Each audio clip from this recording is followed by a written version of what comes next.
बहुत शुक्रिया जनाब डिप्टी स्पीकर। मीडिया गैलरी से आज हमारे जो ऑनरेबल मीडिया के नुमाइंदगान हैं, इन्होंने आज वॉकआउट किया।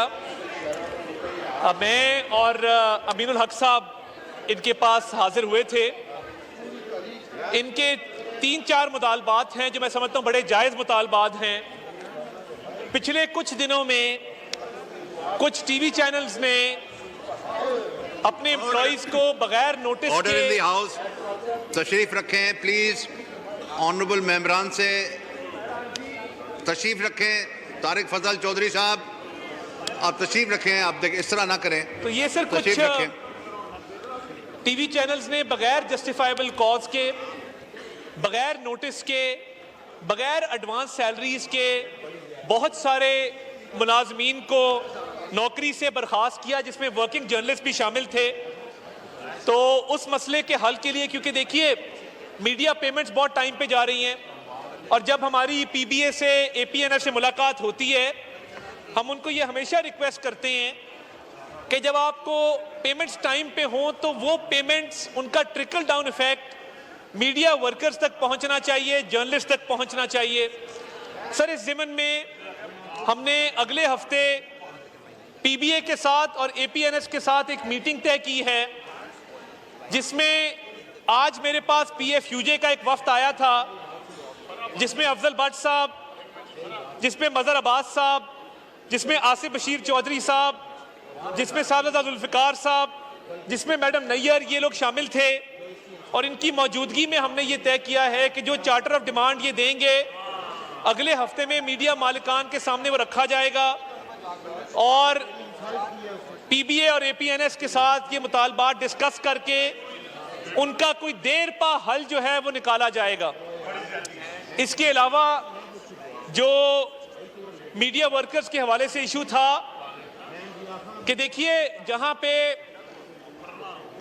जो इलेक्ट्रॉनिक मीडिया है, प्रिंट मीडिया है, उनके मुलाजमीन का, उनके जर्नलिस्ट का एक मैकेनिज्म मौजूद है। अखबार वालों के पास ITNE है, अखबार वालों के पास और भी तरीक़ेकार हैं जहां पे एम्प्लॉइज़ के हकूक़ का तहफ़्फ़ुज़ होता है। पेमरा के अंदर एक काउंसिल ऑफ कंप्लेंट्स है मीडिया के लिए, जिसमें पीएफयूजे के मेंबर भी बैठते हैं। मगर अनफॉर्चुनेटली डिजिटल मीडिया के लिए फ़िलहाल कोई ऐसा मैकेनिज्म मौजूद नहीं है कि उनकी एम्प्लॉइज़ अपनी आवाज़ कहीं उठा सकें। रेगुलेशन तो हमने बनाई है और वो रेगुलेट भी हो रहे हैं, कानून भी बनाया है। अभी नुक्ता प्लेटफॉर्म से जितने जर्नलिस्ट को फारिग किया गया है, अगले 48 घंटे में उन सबको हमने नौकरी देने का ऐलान किया और उन सबको जो है वो रिस्पेक्टिवली एम्प्लॉय किया जाएगा। इसके अलावा जनाबे वाला, जो नेशनल प्रेस क्लब के ऊपर रेड किया गया था, और मैंने बतौर वजीर इत्तलात उस वक्त ये बयान दिया था कि ये रेड इसी तरह है कि आपने मेरे घर पे रेड किया है। उस पर इंटीरियर वालों के साथ हमारी बातचीत चल रही है। कल तक की मैं मोहलत मांगता हूं इनसे।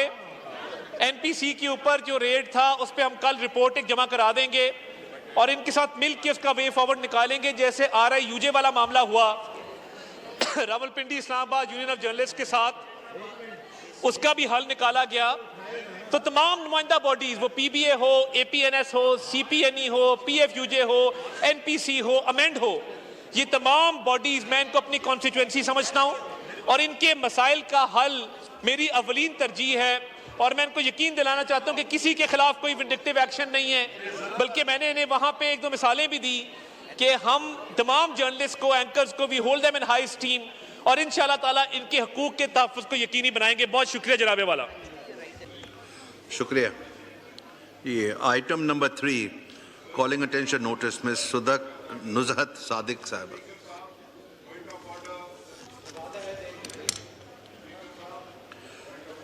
ये एजेंडा कर ले, उसके बाद आपको देते हैं मौका। आज जी, नुज़हत सादिक साहब का माइक खोलें। आप अपनी सीट पे जी, माइक खोलें। थैंक यू जी, सॉरी स्पीकर साहब, मेरा calling attention, we'd like to invite attention of the Minister for Interior to a matter of urgent public importance regarding non-availability of a scientific and sustainable system for municipal waste disposal in Islamabad, causing grave concern amongst the public. जी, इसको तारिक फजल चौधरी साहब, आप इसको calling attention जी। Sir, गुजारिश ये है कि ये बड़ा एक अहम इशू है और इसके हवाले से गवर्नमेंट जो है CDA under interior ministry and then directly इसके ऊपर जो कंसर्न्स प्राइम मिनिस्टर साहब के भी हैं वो बड़े क्लियर डायरेक्शंस हैं। सॉलिड वेस्ट मैनेजमेंट के हवाले से हमारे शहरी एरिया में जो हमारा सिटी का सेक्टर एरिया है और हमारा रूरल एरिया है, दोनों में ये काम किया जाता है। हमारे जो सैनिटरी वर्कर्स हैं वो डोर टू डोर कलेक्शन करते हैं सॉलिड वेस्ट की, उसके बाद जो स्किप्स होती हैं उसमें उसको जमा किया जाता है एंड देन इसको टेम्परेरी तौर पे जो वेस्ट ट्रांसफ़र स्टेशन है I11 में वहाँ से शिफ्ट किया जाता है और उसके बाद रावलपिंडी वेस्ट मैनेजमेंट कंपनी है RWMC, उसके साथ हमारा एक एग्रीमेंट है और फाइनल जो इसकी डिस्पोजल है वो चकबेली के पास रावलपिंडी में लोसर के मकाम के ऊपर होती है। तो ये वो मैकेनिज़्म है जिसके तहत सॉलिड वेस्ट मैनेजमेंट काम कर रहा है अंडर CDA। और इसके अलावा हमने अभी अखबार में टेंडर भी दिया था कि हम इसको आउटसोर्स करें ताकि मज़ीद बेहतर तरीके के साथ इस्लामाबाद के ख़ास तौर पर रूरल एरियाज़ में जहाँ पे अभी मुश्किलात हैं, जहाँ पे कुछ एरिया में शिकायत भी हैं कि मुकम्मल तौर पे सॉलिड वेस्ट मैनेजमेंट कलेक्शन नहीं हो रही, उनको भी इस एम्बिट में लाया जाए।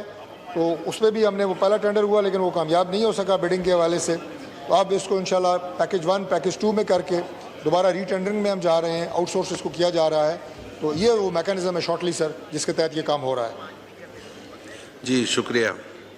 मिस नुज़रत सादिक साहिबा टू आस्क वन क्वेश्चन। शुक्रिया जी, thank you so much. Minister साहब ने बिल्कुल बताया है कितनी कलेक्शन और कैसे होती है, वो भी नो कैपिटल डेवलपमेंट CDA जो है वो करता है।